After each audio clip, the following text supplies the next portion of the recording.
नमस्कार। स्वत्व के डिजिटल प्लेटफॉर्म पर आपका स्वागत है।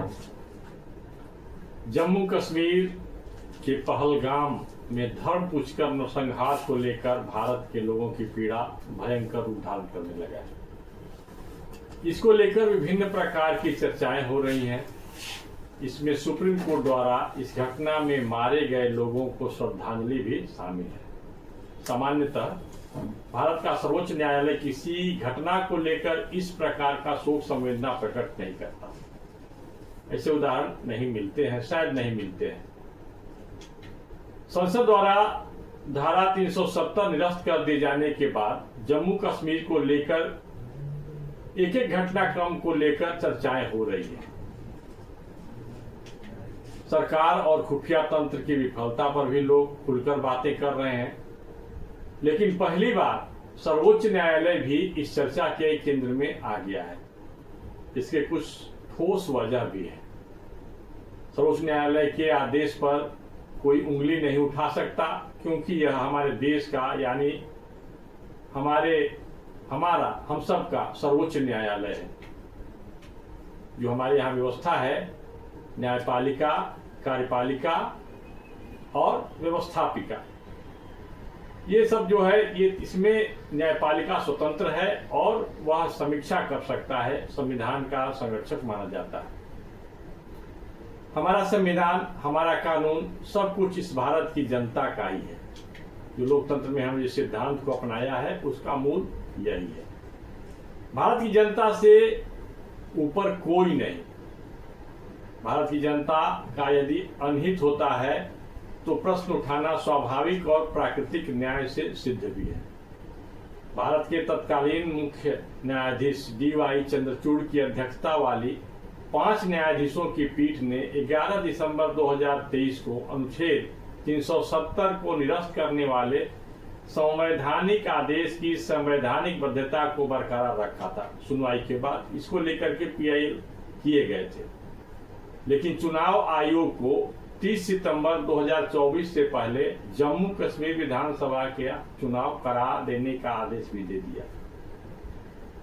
सर्वोच्च न्यायालय की इस पीठ ने केंद्र सरकार को जम्मू कश्मीर को पूर्ण राज्य का दर्जा देने का भी निर्देश दिया। सर्वोच्च न्यायालय के इस आदेश के बाद भारत के चुनाव आयोग के समक्ष किसी भी तरह से विधानसभा का चुनाव कर देने के अलावा और कोई दूसरा रास्ता नहीं था। जबकि खुफिया एजेंसियों का मानना था कि वहां की स्थिति चुनाव कराने और उसके बाद राज्य सरकार के हाथों में सत्ता की बागडोर पूरी तरह से सौंपने लायक भी स्थिति वहां नहीं है, क्योंकि कश्मीर घाटी में पाकिस्तान में बैठे आतंकी सरगनाओं का खतरनाक नेटवर्क उस समय भी मौजूद था। बहुरूपीय की तरह रंग बदल करके इस नेटवर्क की पहुंच जम्मू सरकार की पुलिस और सरकार के विभिन्न जो महत्वपूर्ण कार्यालय थे वहां तक थी। आतंकी मानसिकता वाले हजारों भारत के दुश्मन भरे हुए हैं, जो भारत के साथ विदेशी आतंकी संगठनों से भी मोटी रकम पाते हैं। इस प्रकार का जो रिपोर्ट, मतलब जितने जो सरकारी संगठन थे, सरकारी महकमा थे, पुलिस संगठन था, वहां पर जो भारत के साथ ही विदेशी आतंकी संगठनों की भी एक पहुंच थी। इनका जड़ से समाप्ति के लिए कम से कम 2-3 साल की आवश्यकता थी। बंद लिफाफे में अनौपचारिक रूप से यह सूचना सुप्रीम कोर्ट के न्यायाधीशों तक पहुंच ही गई होगी, इसमें कोई दो मत नहीं है, क्योंकि सुप्रीम कोर्ट को कई प्रकार के फीडबैक दिए जाते रहे हैं। जम्मू कश्मीर से अनुच्छेद 370 के प्रभाव को खत्म करने के बाद यह पहला विधानसभा चुनाव था। इसको लेकर वहां की पार्टियां व नेता भी चिंतित थे, सशंकित थे।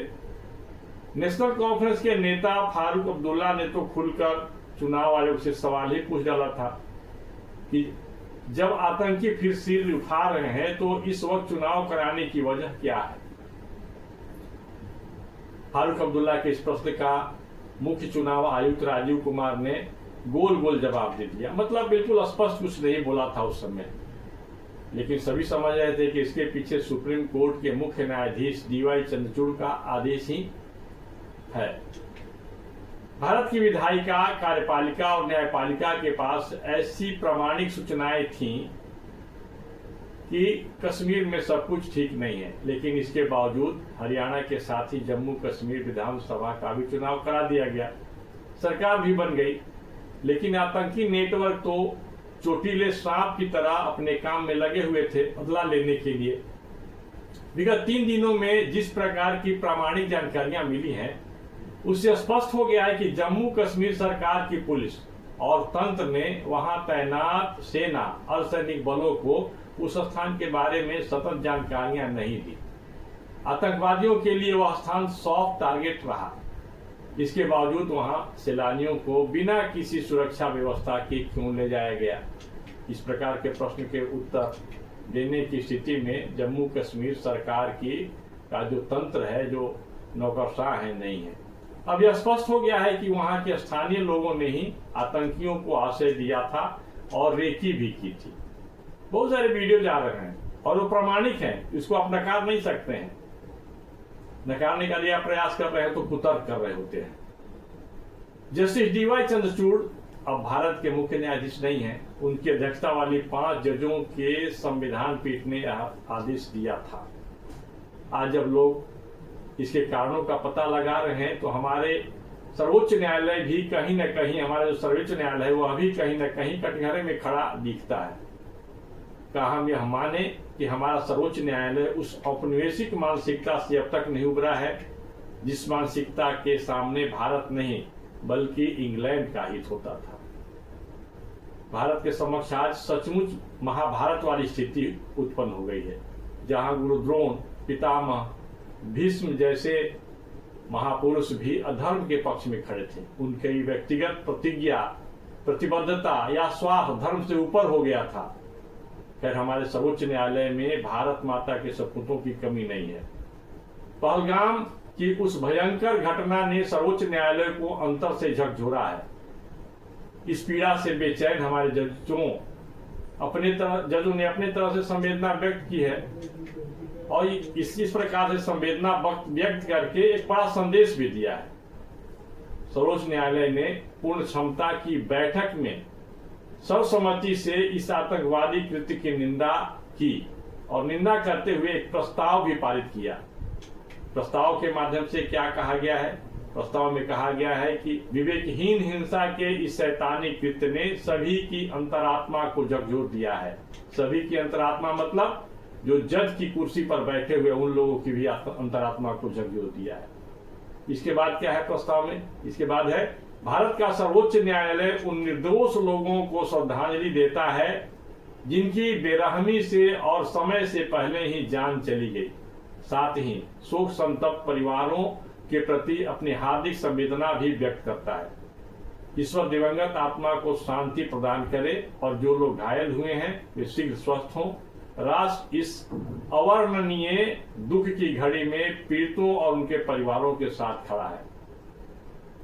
बयान में यह भी कहा गया है कि भारत के मुकुट रत्न कश्मीर की प्राकृतिक सुंदरता का आनंद लेने आए पर्यटकों पर हमला निसंदेह मानवता के मूल्यों और जीवन की पवित्रता का अपमान है और न्यायालय इसकी कड़ी निंदा करता है।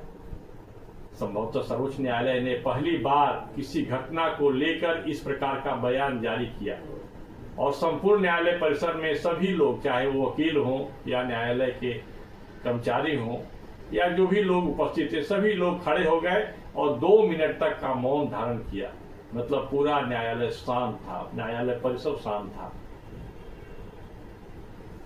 सर्वोच्च न्यायालय के न्यायाधीशों, वकीलों ने इस प्रकार का एक श्रद्धांजलि दे करके एक बहुत बड़ा संदेश दिया है कि आतंकियों के लिए जो न्यायालय में जो जिस प्रकार के बातें होती थी शायद वह नहीं हो पाएगा। इस वीडियो में बस इतना ही, फिर मिलेंगे। नमस्कार।